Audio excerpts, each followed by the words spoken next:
welcome back to The Jump. Look who's here to join us, Hall of Famer Jackie McMullen. Hey, everybody. Hi, guys. Always good to have Jackie back, and always good to get her when we're talking Celtics. We got a lot to discuss. Jason Tatum agreeing to a 5-year max extension that's worth $195 million if Tatum makes All-NBA this season. Now, this is all based on the projected cap. The deal was expected, but considering how Boston has lost some big free agents recently, Jackie, what does this extension signal to Celtics fans coupled with Gordon Hayward's departure? Well, I can tell you it's been a very rugged few days for Celtics fans, and I think what this signals, Rachel, is there was a little buzz after Gordon Hayward left and the Celtics got nothing. Remember now, the third player in the last 2 seasons to walk. Kyrie Irving before him and Al Horford before him as well. And I think there was some buzz around the league. Do people not want to play in Boston? I think Jason Tatum is saying, you pay me the max, I'll be very happy to play here and I'll be your cornerstone. And so there's a sigh of relief here in Boston because he's the most important player. This was a no-brainer for the Celtics to try to get this done. Yeah, big picture, the story of the Celtics season was Jason Tatum emerging as a legitimate All-NBA level superstar. What this contract signals is, here you go. This is what you get paid if you're a legitimate All-NBA level superstar. And to Jackie's point, it's a reminder that, boy, that trade with Brooklyn, talk about a trade that changed the landscape of the NBA and still ripples to this day, because Jason Tatum and Jaylen Brown are in Boston because of that trade, and they're really the only constants. Al Horford's gone, Gordon Hayward's gone, Kyrie Irving's gone, Isaiah Thomas is gone. Those two are the franchise now, and as long as they're there, Boston is going to be relevant and really good in the East. But boy, without that Brooklyn trade, it's hard to imagine where they'd be. Exactly. Well, listen, I understand people had concerns, but I didn't, and here's why. Without those guys leaving, Gordon Hayward, Kyrie Irving, Al Horford, we wouldn't have got a chance to see the full potential of Jason Tatum. They were just in this way, and then all of a sudden he took off. He took off towards the last part of the season, right around the All-Star break, and he started to reach superstar status. And now, guess what happened? Everybody's moving. Gordon Hayward left. They got money on the table. Danny Ainge and Wick Grossbeck and Steve Pagliuca, that's what they did. Time to back up the Brinks truck, and they paid this man. This is the new Paul Pierce of the Celtics, right? He's going to be the franchise guy for the next 10 years. The Boston fans should be happy. They have a pure stud in Jason Tatum, well-deserved, and I feel very comfortable with him leading the franchise. Well, if Jason Tatum can get his number hung in Boston Garden, win a Finals MVP, and do everything else that Paul did for the Celtics, it will certainly be a good career for him.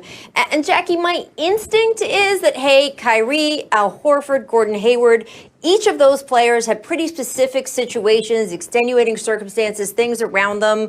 But is there any concern about the Celtics franchise losing these guys for nothing, or do you just look at them individually and say, hey, I get it in each situation?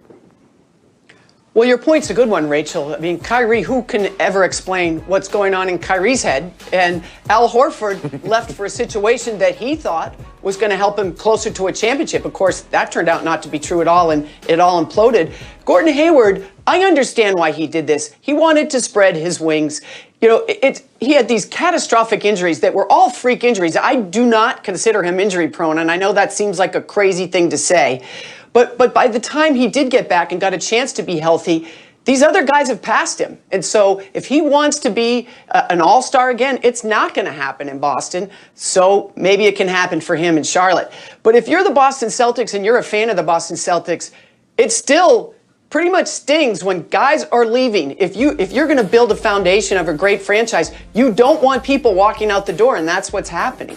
Well, it will be interesting to see as they go forward. Going off that Tatum extension, I want to get to a bigger picture because the 2017 draft class in general has been cashing in. We did extensions all over the board, but one notable exception, Bam Adebayo. Now, we assume the Heat are trying to maintain cap flexibility for 2021, but Zach, is there pressure on the Heat to extend Bam now? And what are you hearing from Bam and his agent about what their expectations are for this offseason?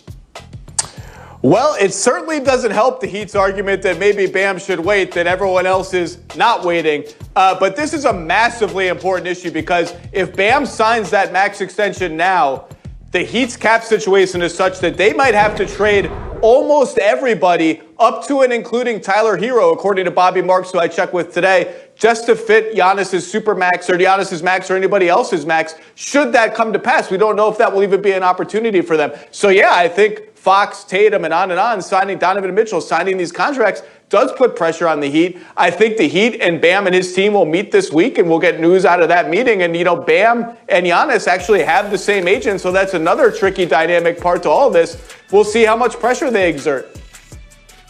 Zach, I understand what you're saying, and I get it that, the Miami Heat still might have hopes that they could possibly land Giannis. But my grandpa used to tell me you can never pass up some for show trying to get some more. And here it is, you have a young stud in Bam who was a first-time All-Star. The sky's the limit for him. He should get his paper. He deserves it. If you're the Miami Heat and you sign Myers Leonard to a 2-year, $20 million deal, and you look at a guy like Bam and what he did in his regular season and how he elevated his game in the playoffs, it's time to pay that man what he's worth. He deserves every single dollar. Let's get it done. Y'all need to make sure that he's one of the center points of the franchise, and don't depend on a what if, and take the for sure that's right there in front of your face, and that's Bam.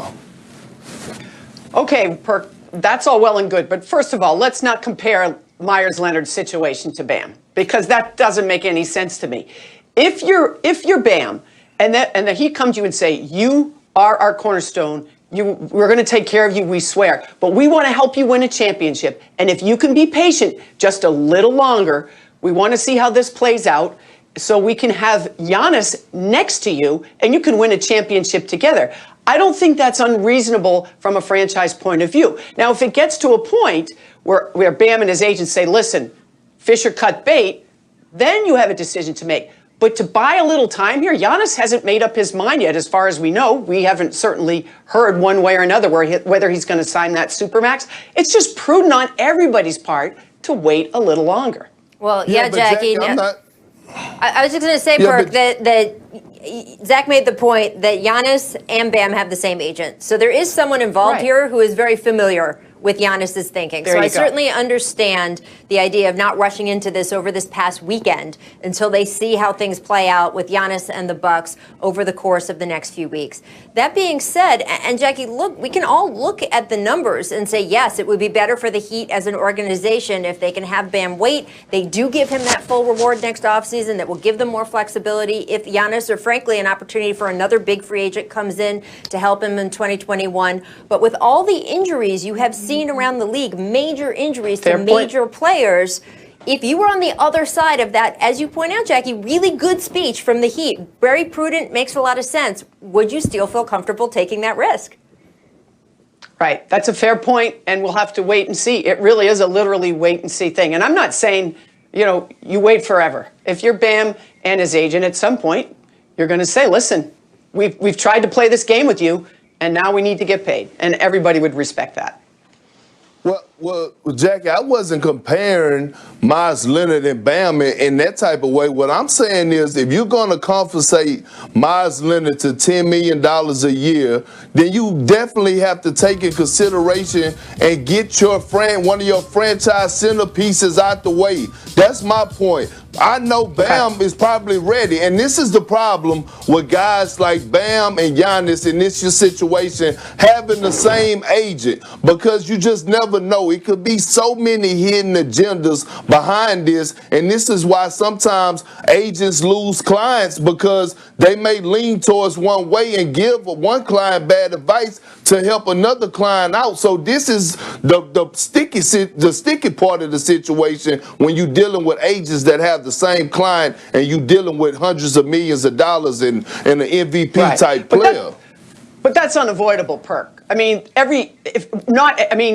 Kevin Durant's the only one I can think of that has one agent, Rich Kleiman, that has no other clients. Almost all of, I forget who your agent was, but I'm sure he had multiple clients. That's just how it works in the NBA.